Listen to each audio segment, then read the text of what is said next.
Welcome to the area of compound regions. To find the area between two curves, it's suggested that you sketch the curves first, find the point of intersection. Sometimes you can do this by visual or using simultaneous equations if needed, and then find the area using integration between the two intersecting points. So we're going to have a look at two examples. So we're going to have a look at y equals x squared, so a parabola intersecting with a straight line, y equals 2x plus 3, and y equals x squared, so a parabola intersecting with another parabola, y equals x minus 4, all squared. So here's our first one. So we solve simultaneously between a parabola and a straight line.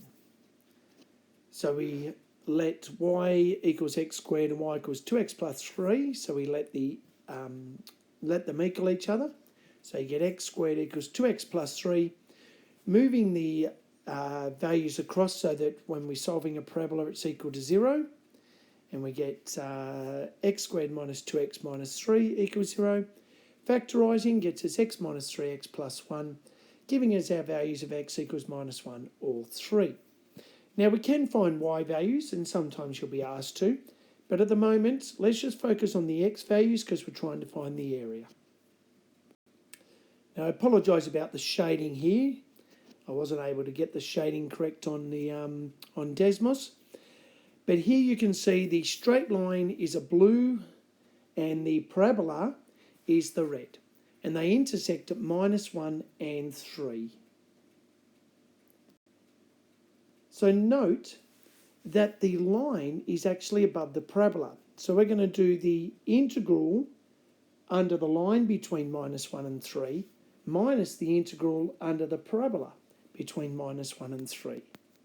And we're going to integrate as normal. So raise your power, divide by a new power. So the integral of 2x plus 3 becomes x squared plus 3x between -1 and 3. And the integral of x squared becomes a third x cubed.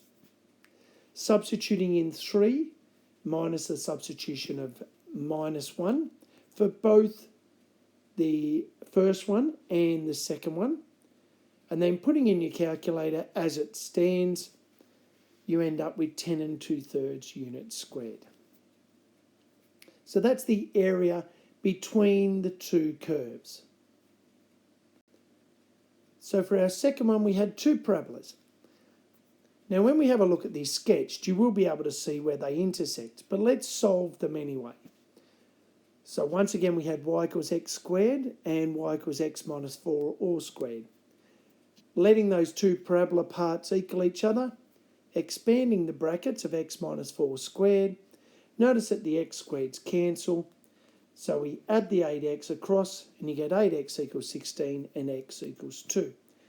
Now similarly, we could find where the y value is by substituting the x equals 2 into either equation, but that's not what we're trying to find. Sometimes, as I said, that is what the question will ask, perhaps as a part A, but we just want to use the x values. So for this one, you will see that under the red, under y equals x squared, under the red parabola, we are going to integrate between 0 and 2. So that area, firstly, is that red section. And then for the green parabola, which is y equals x minus 4 all squared, we're going to integrate it from 2 to 4.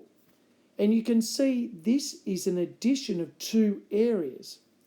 So this is why sketching really is helpful, because you can recognise if it's a subtraction or an addition.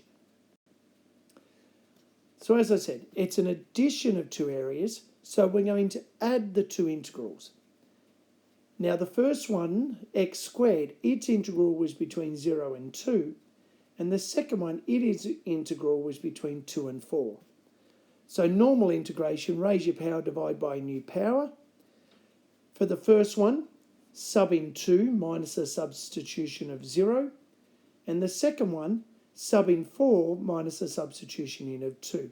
And remember, we are adding the two answers together. And when we do that, we get 5 1/3, so we get 16 over 3, or 5 1/3. Thank you.